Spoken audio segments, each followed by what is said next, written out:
चारों तरफ सिर्फ दलदल ही दलदल है। तुम्हारी हर एक सांस रुकने को हो रही है क्योंकि तुम चारों तरफ से घिरे हो सबसे खूंखार शिकारियों में से एक, दुनिया के सबसे बड़े सॉल्ट वाटर क्रोकोडाइल से। ये कहानी है म्यांमार में बसे रैमरी आइलैंड के उस डरावने इंसिडेंट की जिसे गिनीज वर्ल्ड रिकॉर्ड्स में भी दर्ज किया गया है। तो वेलकम टू द सीखो ऑफिशियल शो डेली पंच, और आज के एपिसोड की कहानी है दुनिया की सबसे बड़े crocodile attack, Ramree island crocodile attack की।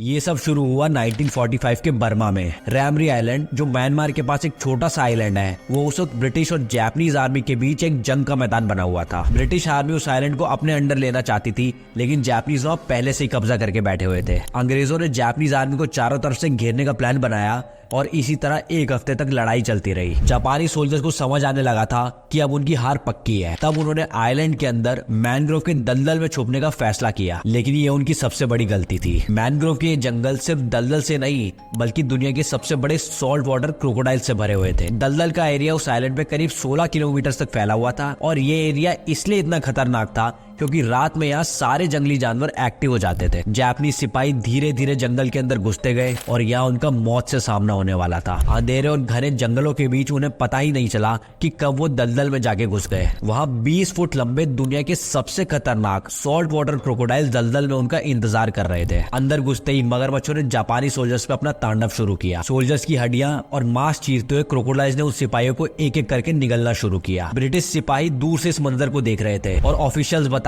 हैं कि सिपाहियों के चीखने, उनकी हड्डियां चूर होने की आवाजें पूरी रात उस जंगल के अंधेरे में गूंजती रही। जो सिपाही क्रोकोडाइल से बच भी गए वो दलदल में धंस के डिहाइड्रेशन और भूखमरी से मारे गए। वो जंगल जो जापानी सोल्जर्स के लिए जीवन का एक रास्ता बन सकता था, वो उनके लिए मौत का रास्ता बन गया। रात भर का ये हॉरर शो ऐसा था कि जब सुबह हुई तो 1000 में से सिर्फ कुछ ही सोल्जर्स जिंदा बचे। करीब 980 सोल्जर्स इस क्रोकोडाइल मैसेकर में खत्म हो गए। ये इंसिडेंट इतना खौफनाक था कि गिनीज वर्ल्ड रिकॉर्ड ने इसे greatest disaster suffered from animals के रूप में लिस्ट किया। आज भी जब रैमरी आइलैंड को याद किया जाता है तो लोगों के चेहरे पर एक खौफ की परछाई दिखाई देती है। समय था, हिटलर ने पोलैंड पे हमला कर दिया था और लाखों लोग अपने देश से जुदा हो गए थे। पोलैंड के बहुत सारे बच्चे और औरतें देश छोड़ने पर मजबूर हो गए थे, लेकिन उस मुश्किल समय में उन बच्चे और औरतों का मसीहा बना एक भारतीय महाराजा, जिसको आज भी पोलैंड में बहुत माना जाता है। सो वेलकम टू द सीखो ऑफिशियल शो डेली पंच, और आज की कहानी है महाराजा दिग्विजय सिंह जडेजा की। 1939 में जब जर्मनी ने पोलैंड पे अटैक किया तो यूरोप के हर कोने में अफरा तफरी मच गई।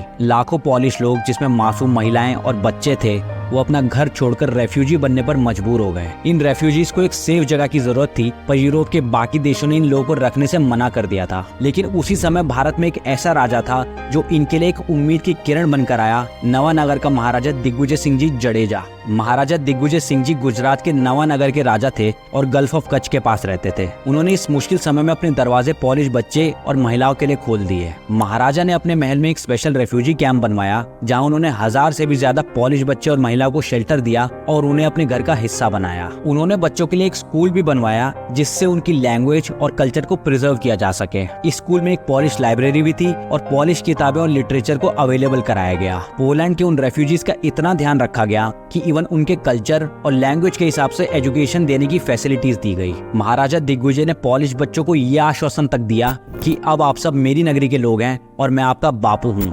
महाराजा ने उन्हें एश्योर किया कि अब वो यहाँ सेफ हैं और उनकी हर जरूरत का यहाँ ध्यान रखा जाएगा। इस जेस्चर से महाराजा ने न सिर्फ उनका फिजिकल सर्वाइवल इंश्योर किया, बल्कि उनकी मेंटल वेलबींग और आइडेंटिटी को भी सेफगार्ड किया। आज भी पोलैंड में महाराजा दिग्विजय सिंह जी के महान काम को याद किया जाता है। पोलैंड की कैपिटल वॉर्सो में एक चौक का नाम भी महाराजा के नाम पर रखा गया है। ये चौक महाराजा की इंसानियत को एक ट्रिब्यूट देने के लिए बनाया गया था, और इस नेक काम के लिए महाराजा दिग्विजय सिंह जी को अब गुड महाराजा के नाम से भी जाना जाता है। महाराजा दिग्विजय का ये जेस्चर एक बढ़िया एग्जाम्पल है कि कैसे मात्र एक इंसान कितना बड़ा फर्क ला सकता है। उनकी मदद ने न सिर्फ पॉलिश बच्चों को एक नई जिंदगी दी, बल्कि उनकी वजह से आज भारत और पोलैंड का एक अच्छा रिश्ता भी है। तो दोस्तों, महाराजा दिग्विजय सिंह जी जडेजा और उनके इस नेक काम को हमारा सल्यूट। कैसा होता है समुद्र की गहराइयों में बिना सूरज, साफ हवा और ताजा खाने के कई महीने गुजारना। शायद आपको ये किसी हॉलीवुड पिक्चर की कहानी लग रही होगी, लेकिन मैं बता दूं, ये कोई कहानी नहीं बल्कि जॉब डिस्क्रिप्शन है हमारे नेवी ऑफिसर्स का, जो महीनों तक समुद्र के नीचे सबमरीन्स में रहते हैं। सो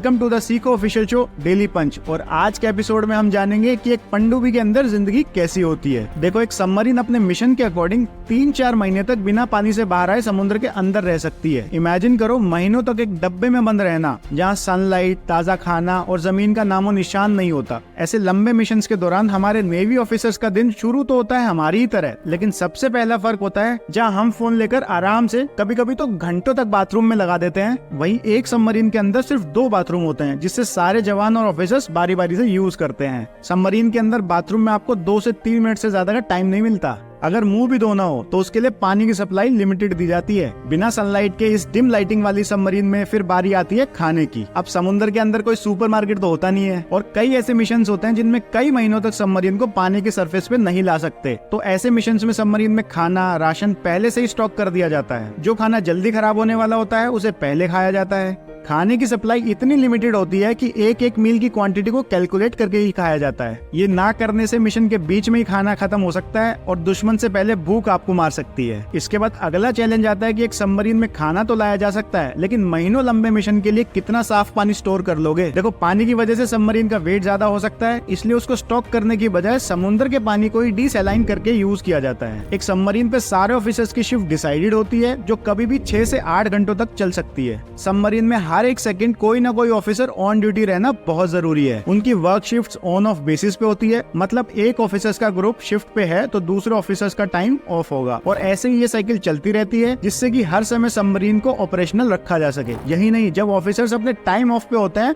तब भी उनको अपने फिजिकल फिटनेस के लिए वर्कआउट करना पड़ता है और साथ ही साथ उनकी मेंटल हेल्थ के लिए उनको बुक्स, सॉन्ग्स और मूवीज भी प्रोवाइड की जाती है। एक सबमरीन के अंदर एक इंच बहुत कीमती होता है, तो कोशिश की जाती है कि सारी जरूरी एक्टिविटीज कम से कम स्पेस में कवर हो जाए। लिमिटेड स्पेस की वजह से ऑफिसर्स को सोने के लिए छोटे बंक बेड्स दिए जाते हैं और उन्हें अपना पर्सनल सामान भी बहुत कम जगह में फिट करना पड़ता है। अगर आपको अपनी जॉब टफ लगती है तो हमारे नेवी ऑफिसर्स का सोचो जिन